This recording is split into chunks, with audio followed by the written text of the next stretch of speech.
Magnum 45. Niya na speakers linya si Mr. Fermin Harlis, ang IGM sa COWD. Sir, may buntag. May buntag Sir John ang sa atong mga tigpaminaw sa Magnum Radio.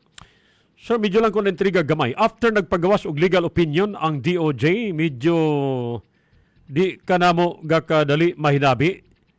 In fact, may mga text kung di wa kay reply. Nakaapektar ba ang legal opinion sa DOJ sa medyo naandan nimo nga mga kalihukan before sa nasgutan nga opinion? Na ang tinuod giadto kita sa kauluhan. Okay. Kaya before pa nimo na forward sa ako tong DOJ opinion, namanggoy mga gisabutan namo dito sa kauluhan sa targets for the month. Aha. Uban nato ang administrador sa LUA, si Attorney Moises Salonga. Ingon man si Chairman Ronnie Ong, dito gud mismo sa LUA nga office. So for the last 2 days na kita dito para i-plaster usab ang mga dokumento nga gikinahanglan para sa sunod nila nga Board of Trustees meeting sa LUA. Okay. So mao kadto Sir John nga gitutukan sa nato ang trabaho. Pag forward nimo sa ako sa DOJ opinion, it was the first time I saw it. Nga, kita man ako nga kinahanglan sa tunan pag-ayo, ilabi na nga naa sa korte nga kaso bahin sa legitimacy, ato ka nang gaisalig sa korte sa luwa nga takeover. Aduna usay DOJ opinion nga na-forward nimo sa ako. Salamat Sir John. Unya aduna po dayoy opinion nga gikan sa legal department gid sa luwa. So for purposes nga mausa ni sa pagtuon, gihimo na akong limited unya kanang ang atong paghinabi kay para makatutok kita and parihas ni inikal nga hisgot. Mas matubag nato og punto por punto ang mga nasa DOJ opinion. Kadtong dokumento mga igsuon, kadtong legal opinion sa DOJ, ang nag-forward kanako mao si Dr. Jerry Canyo. Unya dayon dunay lang dispositive portion nga una kong gi-forward kay Sir Fermin, di man klaro kay gusto ko magkakuha reaction diretso. Mao tong gi-forward nako ang tibuok yun. Siya man talito ka mga pages sa mga dokumento. Gi-forward ko kay pito. Gi-forward ko sa iya para nga magkakuha kong reaction sa gikan niya. Unya dayon, by the way, kay mo na itong pro sa mga igsuon, no? Nga para nga mabalanse gyud. Ug unya din makuha nato ang tanang panig kay mo na itong tuyo. Now, nasgutan ba ninyo to on considering that time na dawat na nimo ang kopya sa nasgutan nga opinion during your meeting dito sa kauluhan? Nasgutan ba ninyo ang maong nga legal opinion sa DOJ? Sir Fermin? Trabaho ra gyud ang Sir John, trabaho ra gyud ang gihisgutan dito. Una pangayuan kita og report sa miaging usa ka bulan nga operation sa full intervention. Okay. Mao tong unsay atong achievement sa nabuhat sa water security plan. Unsay nabuhat nato sa pag-utingkay sa posibleng naay mga posible quote-unquote irregularidad o anomalya sa financial o technical. Ang atong mga gabuhaton sa matag adlaw. Unya ang giabot dayon kining opinion pagkahumana sa among meeting. Nahisgutan ko sa na-brief ko sab sila bahin sa kining gahimuon nga prayer rally ug asa gikan sad ang nasiguro ba ang atong mga seguridad sa mga facilities. Motong among nahisgutan. Pagkahuman niya na, murag gabi naman siguro gali ni mo na forward sa ako, Sir John. Murag, Ibasa ko na yun. Salamat sa pag-forward sa full nga copy.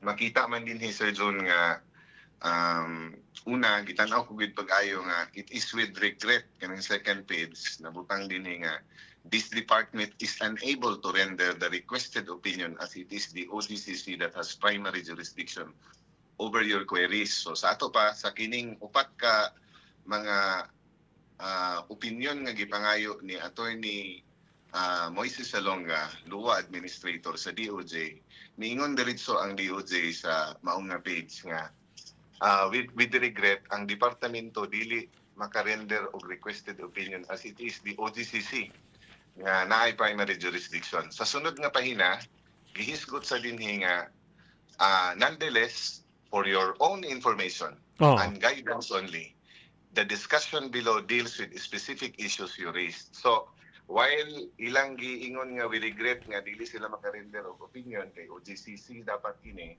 for purposes of information and guidance only, ila kining nahisgutan. So, una sa ato nga nakapahayag nga di ay sa takeover sa section 36 nga default nga pagsabot dinhi man nato dayon madiretso og tan-aw kining tanan nga gahisgutan pod og atong gakadunggan sa in cases nga takeover nga ang luwa or administration ang tawag aning section 36 may designate each employees or any person or organization to assume all powers of policy decision and the powers of management and administration, including but not limited to the establishment of water rates and charges. Labi na kining sunod, Sir Jun, the dismissal and hiring of personnel, the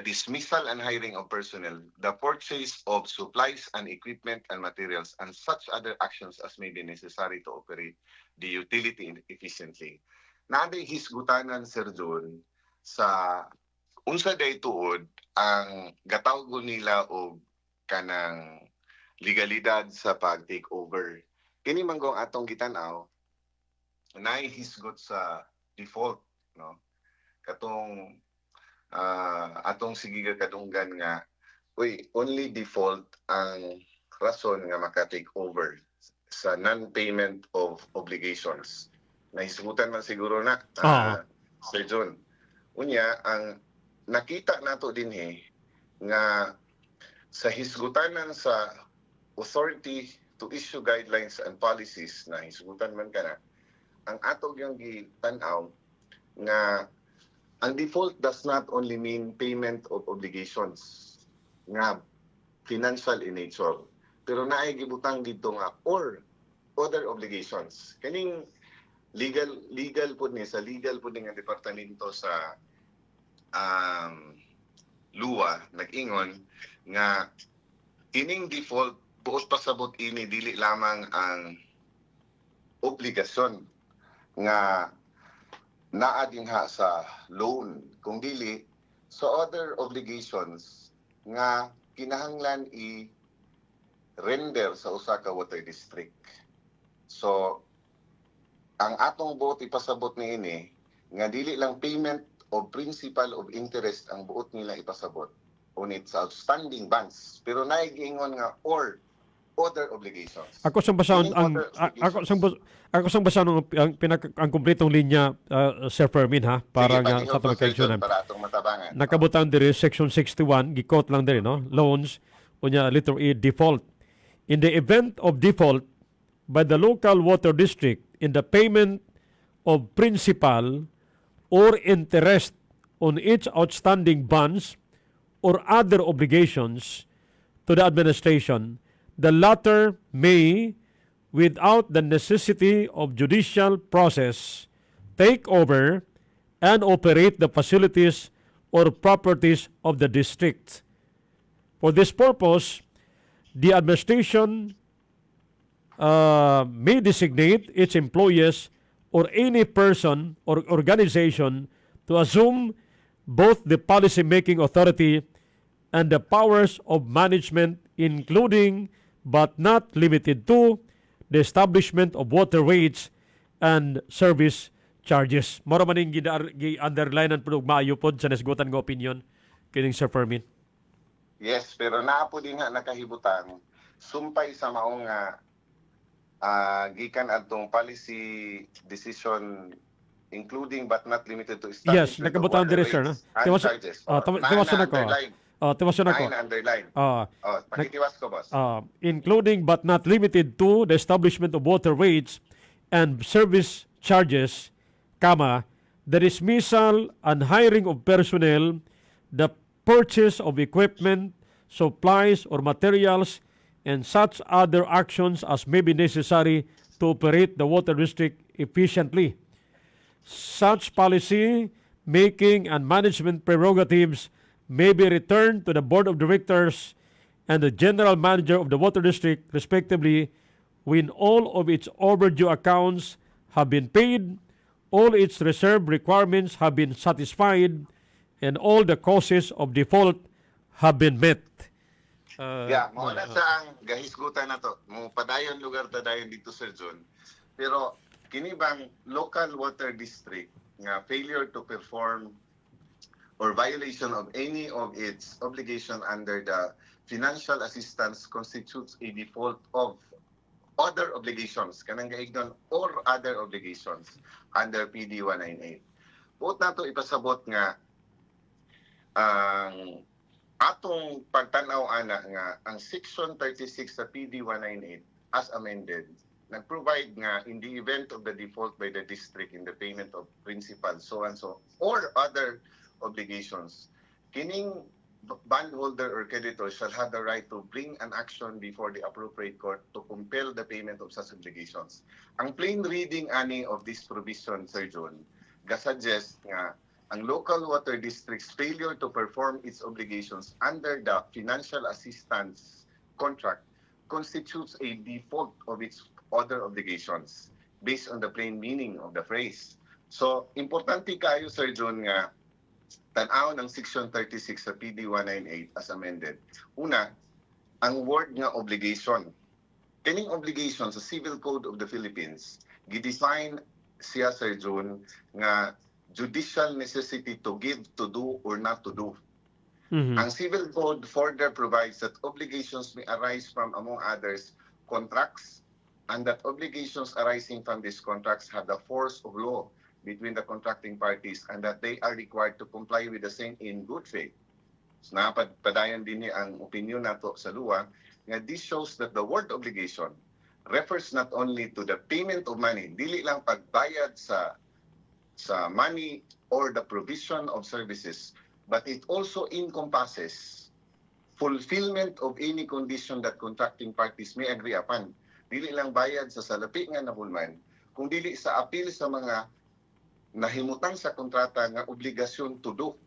This means that the inclusion of the term or other obligations, quote unquote, or other obligation other than the financial matter, necessarily denotes that the law intended to include obligations other than financial obligations agreed upon by the parties. So, padayon ko, Sir John. Sige.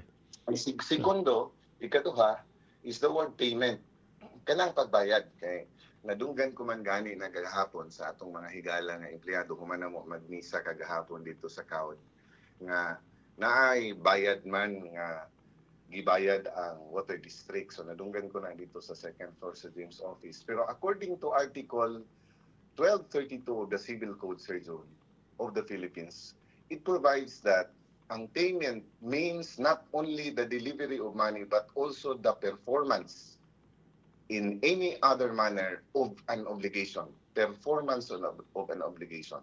Naay mga Supreme Court's decisions, jurisprudence ni Ana, Sir John, particularly kaning Standard Chartered Bank Philippine Branch versus Philippine Investment Incorporated, nga clarify kadto nga desisyon sa Korte Suprema nga ang payment can also include other forms of performance that satisfy the obligation of the parties involved, such as the provision of services or the provision of some other form of performance which would satisfy the obligations of the contract.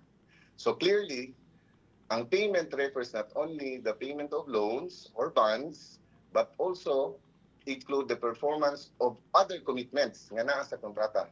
Other commitments nga naa sa kontrata agreed upon by party in contracts.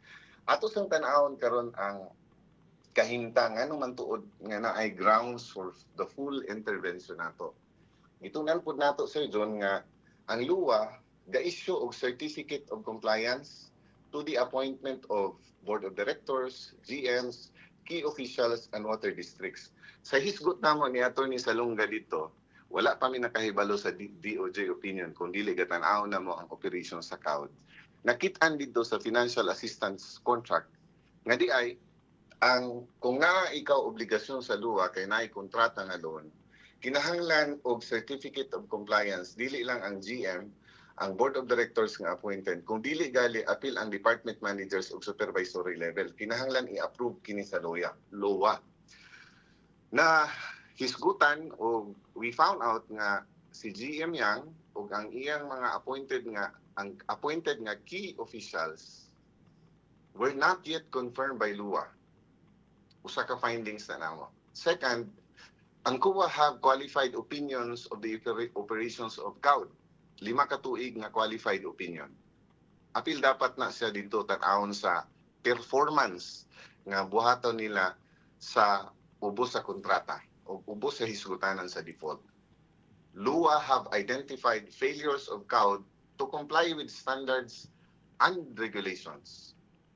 COBI COUDI contractual issues. Apil na. Supply disruption sa May 14, 2024. Naputlan og tubig ang Cagayan de Oro nahimo siyang national security matter.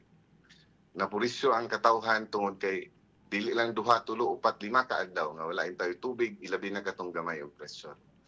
COUD's non-implementation of sewerage and septage mandates sa Clean Water Act wala kini natuman.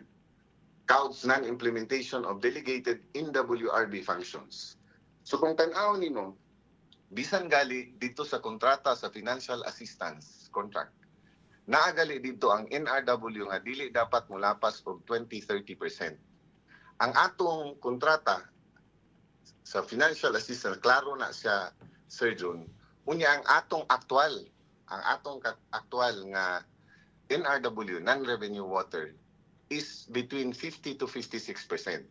So kini lugar nga mga gitan-aw nato nga obligasyones nga wala na perform mo'y gitan-aw sa LUA nga appeal siya sa pagsabot sa default. Unya tungod kay kining tanan hisgot man lugar ni ang opinion sa DOJ nga giingon lagi nila nga dili unta sila mo render kay UGCC pero for purposes of discussion mao gihapon ning ato karon Sir John. I am actually bringing to public the idea ug ang posisyon usab sa LUA sa legal nga matter. Pero mao kini ang atong general nga pronouncements ana Sir John nga kini nga hisgutanan sa legitimacy is with the court. Unya ato gyud gatahuro ni ana pirmi kanunay ang korte kay naa may file nga TRO kato bitong prohibition og status quo ante nga na-deny ang ilang TRO. So sa atong tan-aw, giila sa korte ang balido og legal nga atong pag-take over og full intervention dinha. Mao nga kining opinion is maybe of help ang LUA manggali ang nangayo niini nga DOJ opinion. Gahulat kita sa OGCC opinion pero magpadayon gihapon kanang gi-file nga kaso nga napildi sila sa ilang pagkuha sa TRO. Okay. Ang sunod dayon nga mahitabo is what do we do in the meantime?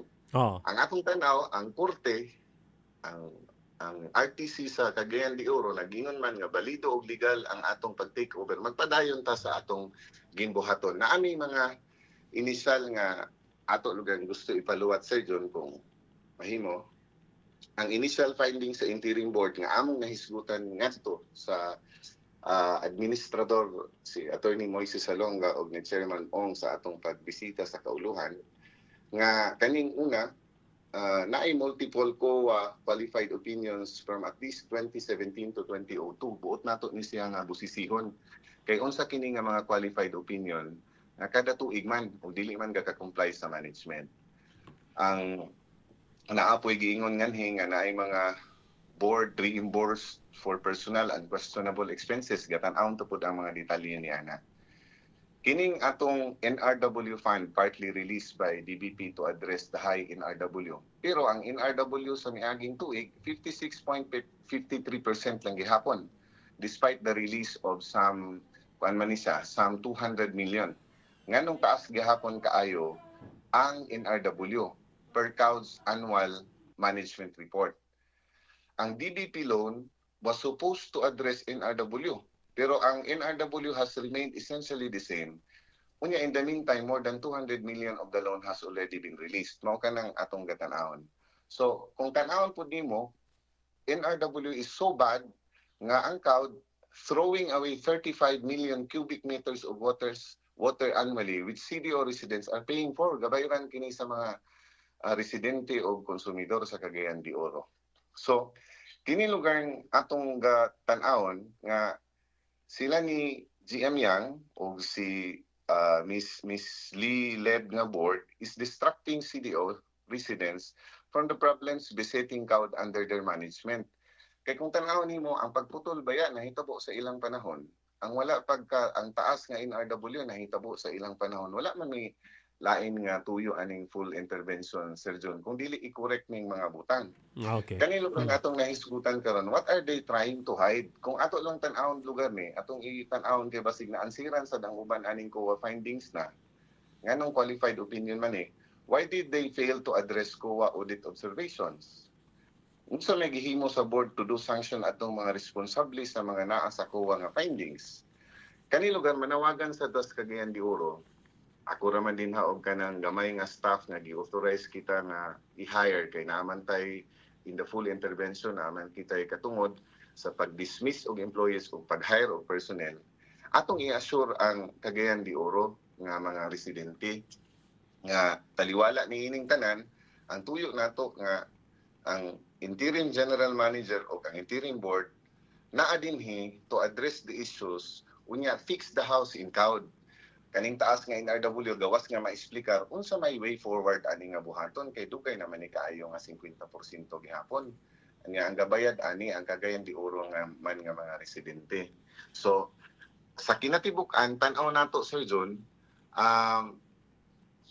ang kaso sa legitimacy na as korte mutahod lang ta sa korte ni ana ug unsa galing ang latest ana nagmotion for recon man sila ni Jerry ug iyang mga kauban sila ang GM Yang dayon nahibal-an ko pod nga bura og nabalihin sa lain nga korte tungod kay naay ilang motion for inhibition. So ato na lang asang hulaton kay ngadto may opinion, the opinion ni DOJ o GCC o any other opinion, apil na silang Attorney Sarmen, silang Attorney Soriano, are opinions nga pwede siya makakumbinsi sa court. Pero ngadto ang korte, ang mahibalo, ang korte ang naay katungod o ang judiciary ang naay katungod ubos sa konstitusyon sa Batakang Balaod nga mo interpret sa unsa dapat ang matuman. In the meantime, atong ipaluwat nga ang korte nag-ingon nga balido o legal ang atong pag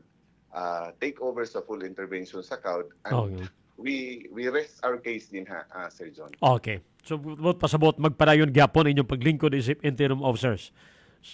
Yes, Sir sir. Fermin. Okay. O magpadayon o klaro ang atong mandato balikon ta sa direktiba sa presidente unya ang mandato sa LUA to find comprehensive solutions to the problem besetting us, the crisis situation sa tubig, panubig sa Cagayan de Oro. And we assure Cagayan de Oro residents nga ang interim board o interim board of directors will do just that. Maningkamot kita sa kadaadlaw, di na siguro kaita gaka-interview ni mo Sir John Pasilua, pero gatutok ta sa trabaho din kay para naatay accomplishment. Karong pitsa 11 sa Hulyo, aduna may, if I'm not mistaken, the Board of Trustees sa luwang meeting, dito nakatutok ang atong 1 month nga accomplishment o paano usab sa mahuman ang 6 months nato nga interim management. Okay. Sir, salamat kayo. Good luck. Salamat, sir. Salamat kayo, Sir John, sa kahigayunan. Inyo na ba mga aksyon ng IGM sa COWD?